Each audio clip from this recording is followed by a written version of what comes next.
رسول پاک صلی اللہ علیہ وسلم کے دین میں ظالم، جابر، فاسق، فاجر کی کوئی گنجائش قطعاً نہیں ہے۔ اپنے آپ کو سمیٹو، اپنے آپ کو سنبھالو، دین میں اپنا کردار ادا کرنے کی کوشش کرو۔ دین طلب کرتا ہے ہم سے کہ ہم نے دین کو کیا دیا ہے۔ امام حسین نے سارا گھرانہ دین کے لیے دے دیا۔ ہمارا جو بچہ کسی کام کا نہیں رہتا اسے مدرسے داخل کراتے۔ ہم نے دین اتنا کمزور کر دیا ہے کہ عالم اگر شور نہ کریں، عالم اگر شور نہ کریں، زور نہ کریں، گھٹن والا ماحول ہو گیا۔ مذہب کی پوزیشن کمزور کر دی۔ اب جہاں تک اس بات کا تعلق ہے جی فرقے ہو گئے، تو میرے بھائی یہ کوئی اتنی خطرناک بات ہے، یہ کوئی اتنا مشکل معاملہ نہیں ہے۔ یہ تو امام حسین نے بتا دیا تھا کہ یزید کے طور پر ایک غلط فرقہ کھڑا ہو گیا ہے، لہذا اس کا مقابلہ کرنا ہے۔ اس میں کوئی بری بات ہے، لیکن ایک سبق ہے بزرگوں کا کہ اگر سچی بات بھی نہیں کرنی تو پھر اس منبر کا حق ادا نہیں ہوتا۔ جو سچ بولے وہ حسینی ہے، جو ظالم کے سامنے کھڑا ہو جائے وہ حسینی ہے۔ جو مصلحت کوش ہو، جو کہے ٹائم نہیں، گراؤنڈ ریالٹی نہیں، حالات نہیں، طبیعت نہیں، موقع نہیں، تو ابھی امام حسین کے پیغام کو نہیں سمجھا۔ میں بہت سارے بزرگوں کا نام اس لیے نہیں لیتا کہ لوگ ایسے نہ کہیں کہ کسی کا نام کیش کرایا جا رہا ہے، لیکن میں نے سارے مناقب پڑھے ہیں۔ میری لائبریری میں کتابیں ہیں، میں پڑھتا رہتا ہوں، میں سفر میں بھی ساتھ رکھتا ہوں، لیکن حضرت شیخ عبدالصبور بیگ منشور ہزاروی کا شعر امام علی مقام کے مقابلے میں اس طرح کا ہے کہ مجھے سارے شاعروں سے زیادہ وزنی محسوس ہوتا ہے۔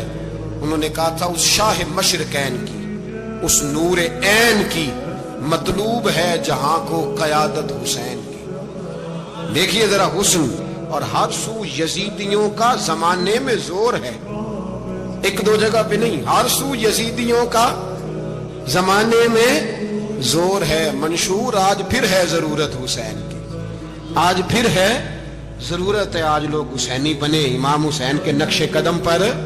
وہ کہتے ہیں زور ہو گیا یزیدیوں کا، یہ ہمارے بزرگ ہمیں بتا گئے۔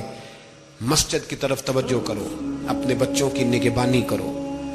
دنیا کی زندگی اتنی مختصر ہے کہ ایک خواب لگے گا جب ہم جائیں گے دنیا، ایک خواب لگے گا۔ خواب تھا جو کچھ کے دیکھا، جو سنا افسانہ تھا اہل بیت نبوت کا۔